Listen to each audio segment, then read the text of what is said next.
What's up, YouTube? How's it going? Today I wanted to go over some of the common mistakes. I don't know if they're necessarily common, but mistakes I witnessed, a lot of beginning lifters do.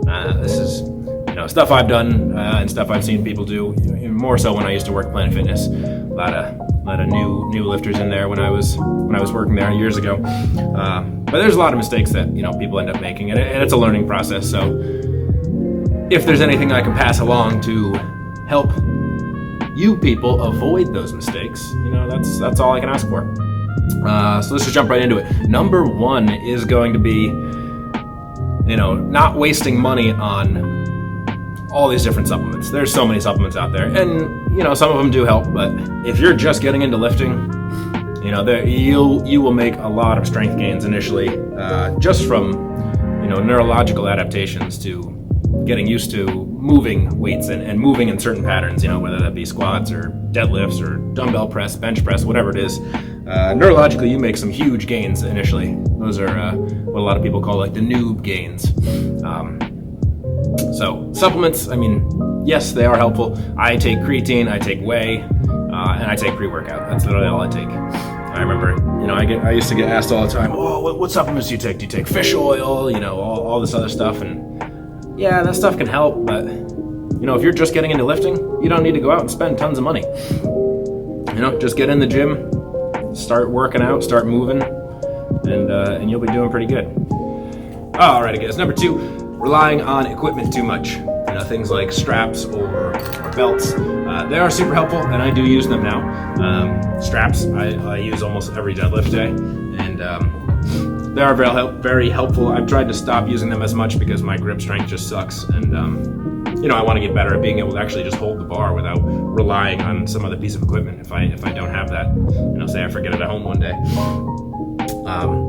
Things like these lifting belts. They're super helpful, great for building stability at the core. But if you're a beginning lifter, you really want to try to work on being able to create that stability on your own, right? Strong core, and that'll help with your lifts like squats and deadlifts.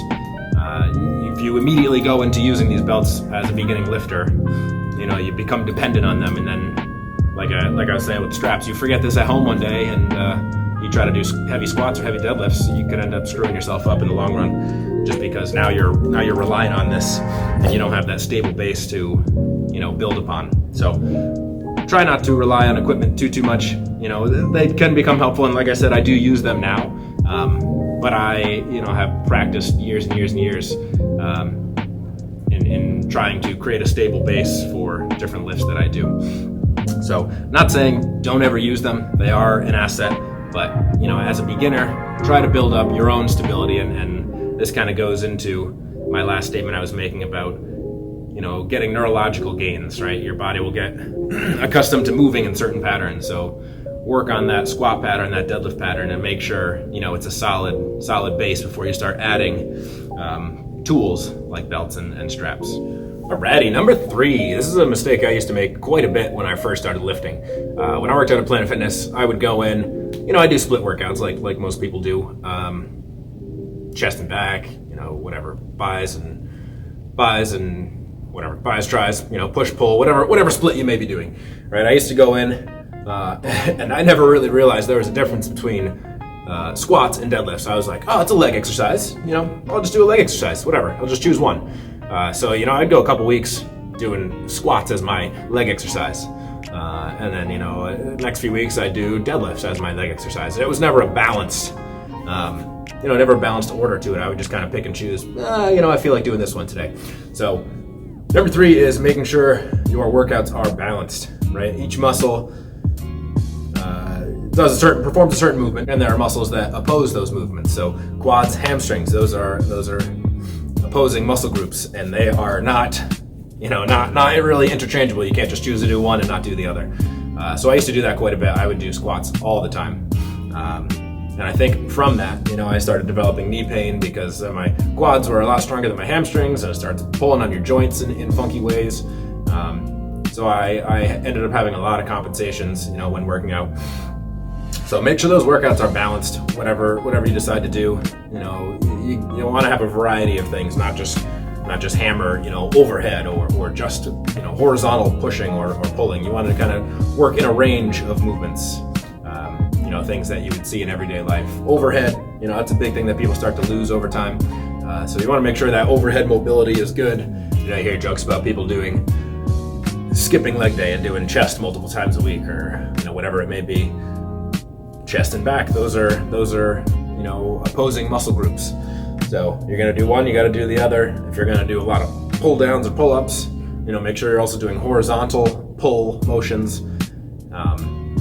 You just want to have as well of a rounded workout program as you can. Otherwise, you start creating deficiencies and not necessarily deficiencies, but you start creating muscle groups that are much stronger than others, and you'll start feeling it in joints as I have.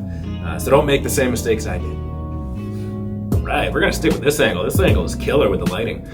Number 4 is going to be something that literally anyone who has ever lifted has almost assuredly done, me included. Going too heavy too quick.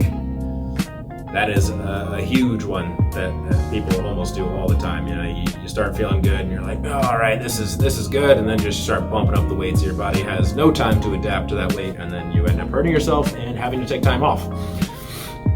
I've done this plenty of times. Pulled a muscle right behind my shoulder blade when I first started going to college. Didn't stop working out. Made it 10 times worse. Had to stop doing any sort of movement for about 3 months. Literally like throwing a football hurt. Taking a deep breath hurt my back. So really make sure you are progressively increasing your weights. You don't want to just straight jump up all of a sudden just because you're feeling good one day off of some pre-workout and you got your buddy there spotting you. One of the huge tenets of lifting and creating a program is called progressive overload, and that speaks directly to this. You want to progressively increase your weights and the volume that you are subjecting your body to, so your body can actually have a chance to adapt to it. You start just throwing weights on willy-nilly, and you're gonna be in for a rough ride. So progressive overload, all right? Slowly increase those weights. And I keep an Excel sheet on my phone. Actually, I literally have the past 2 years of my workouts. Every single workout, go in there, write my workout down, write the weights, how many sets I did, how many reps I did, what exercises I did.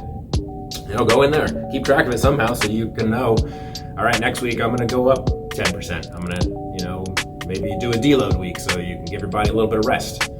But don't get too crazy too fast. All right, number 5. This one is not listening to your body. All right, a lot of times you'll start working out, and this is exactly the last point I just had. When I hurt my back when I first started going to college, me and my buddy were messing around doing seated rows, on a machine. Pulled a muscle behind my shoulder blade in my back, upper back, and at the time we were doing a 12-week program, so I didn't want to lose progress on that. On that program, we were probably 4 or 5 weeks in, so I just kept working out, kept going. I was like, what, I'll just ignore it. It'll get better. It did not get better. You really want to listen to your body. If something's hurting, listen to your body. There's that saying, no pain, no gain. A lot of people seem to think that way. And yes, obviously, exercise isn't comfortable for most people, so there is some validity to no pain, no gain. You need some discomfort, but there's a difference between discomfort and pain. Pain should really not be experienced too much while you're exercising. If there is, significant amounts of pain, listen to your body. Stop doing whatever movement is causing that pain. Give yourself time to rest and recover. Working out is not only just lifting, but it is the recovery process as well. That's how you gain muscle. That's how you get stronger. There's a 5-3-1 program I do for strength gain, and every 4th week you do a deload week. You do literally 50% of the weights you were just lifting, and you feel like a weenie when you're doing it, because it's like, all right, well, I'm just I'm bench pressing 95 pounds or 135, whatever it is, and you feel like it's pointless, but your body needs that time for recovery. So listen to your body, and you will make progress. All right, that is all we have for you guys today. So I will catch you next time. Hopefully this helps out somebody, anybody. I just don't want you guys to have to make the same mistakes that I did. If you can get a leg up in this exercise world, there's so many different influencers out there spreading all sorts of information, some good, some bad. So take what works for you and run with it. All right, we'll catch you guys next time. See you later.